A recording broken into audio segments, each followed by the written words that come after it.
Welcome back to another episode of Satisfactory, and on this episode we are going to be continuing with my first Mega Factory build as we are working towards our goal of each of the 4 space elevators working at 100% efficiency and also a 30 reactor power plant with full recycling. So sit back, relax, and let's jump into it.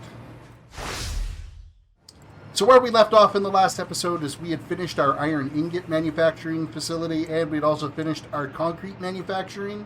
Now we need to focus on getting copper over here, and it's a lot of copper.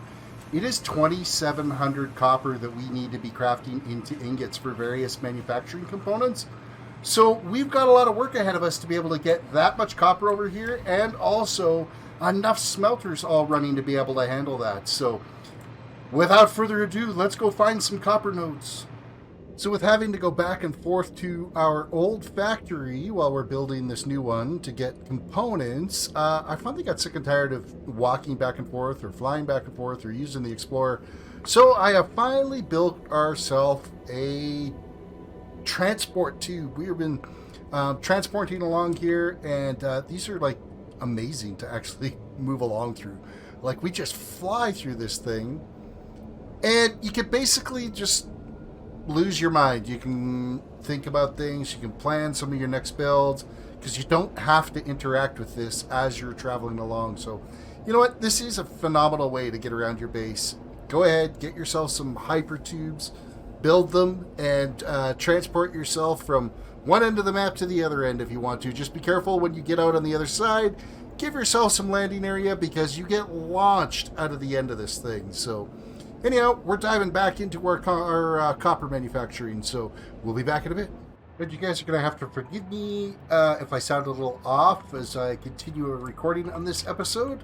As halfway through recording all the footage for this, I ended up coming down with a sinus cold, and I'm on the mend now, but we've lost a few days of recording time. But in the meantime, we do have all of the copper production done. So I've got 4 separate sections of copper ingot production being made, which is like 3,120 copper ingots we actually got manufacturing here. Slightly more than we need, but we won't have to worry about anything starving out on us. So all of the copper ingot production is all complete. And looking, actually, you know what?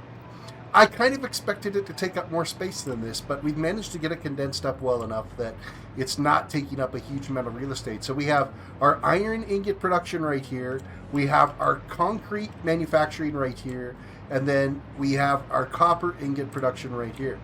So now it's time to branch out and get our steel ingot production done. So I need to work at getting some iron over here as well as some coal and get the foundry set up so that we can start making some steel ingots. And here we have our steel ingot production all completed. We're putting out just over 1,500 steel ingots, which again is a little bit, I'm doing everything just a tiny bit more than what we're actually going to consume.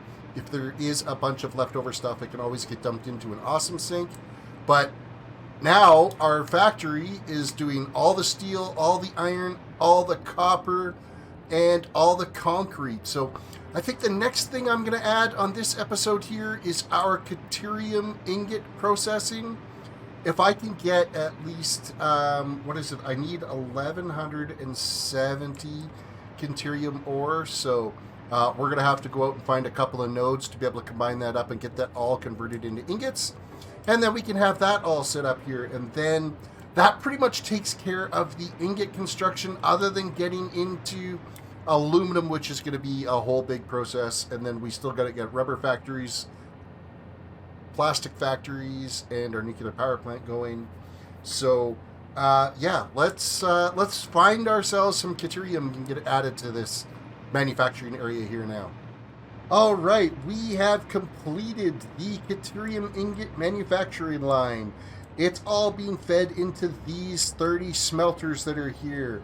We have a line from a pure node that's 780 items feeding into these first 16 smelters that we have here. and then its overflow is merging with a normal node that's overclocked to 600 items that's coming in, and then those are distributing across the remainder of the smelters. So we're getting all plus a little bit extra of the Caterium ingots that we're going to be needing for making quick wire. That is all taken care of now. So let's kind of have a look and recap everything that we've got built on our factory floor here so far on our endgame mega factory. So over in this corner over here, we have our iron ingot production. Iron ingot production is then followed by our concrete manufacturing. And then we have copper manufacturing happening in these 4 areas. Then we have our steel production, and finally our Caterium production. So this takes care of the majority of our raw materials that we need to be dealing with. The next things that we need to branch into are, it's going to be a little bit more complicated to do, and that's going to be increased rubber production and plastic production. So we'll have a new rubber and plastic factory that we're going to get set up.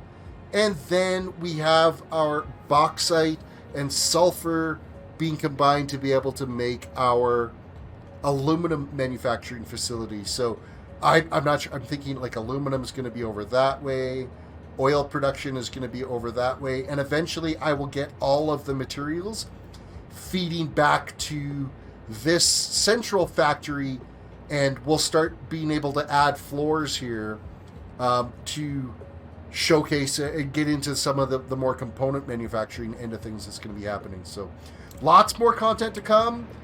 I hope you guys have enjoyed this episode. Reach down, hit the like button on the video. Subscribe if you are new to the channel. Ring that notification bell so you can be notified. Also, give me a follow on Instagram and on Twitter, because I also send out notifications there when I have a new video ready to go. So, lots more to come. We'll catch you next time.